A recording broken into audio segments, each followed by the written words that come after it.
Hello there guys, today I'm going to teach you about measures of variation, and the measures of a variation include variance, standard deviation and interquartile range. So here I'll begin by importing the relevant packages to use in this project. Import pandas as pd, then it shall import the numpy library. I shall write import numpy as np, then I shall import my dataset. I will call this variable df, then pd.read csv.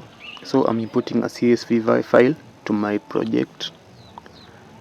You begin with r, then here you write your file location. So that's my file location. After that, I'm going just to check how the data looks like. Just examine this data for a bit. I shall write df.head. This function displays the variables of the data. So here we see we have some variables here: performance, age, seek-off, gender. I'm going to use age for our example here. I shall write, in order to find variance, I shall write variance. Then we have np.var. That's the function for finding variance in Python. So np.r. Then we shall write df.age. As I said earlier, I'm going to use age in this tutorial. After writing df.age, let me run it.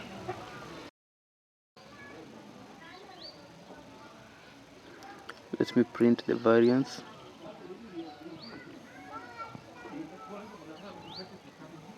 We have a variance as 355.89. Then let's move to the next one, standard deviation. I shall just call it SD. The function for standard deviation is np.std. Then I shall input df.age.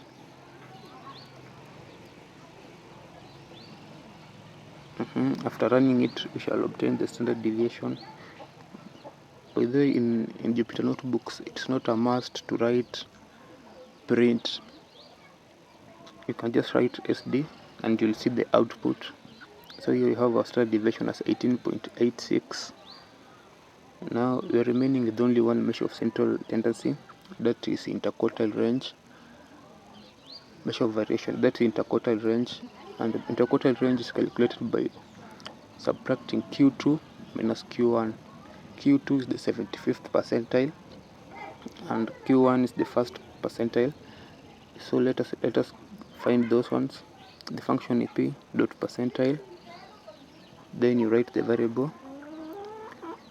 Then in this square bracket you specify the percentiles that you want to get. For our case, we want to get 25 and 75th percentile. After that, you write IQR for interquartile range is equals to q2 minus q1.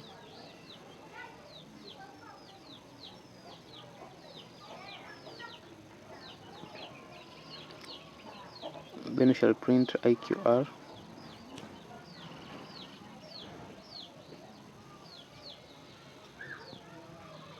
Therefore, we shall have an interquartile range as 39.0. If you have learned something, please subscribe.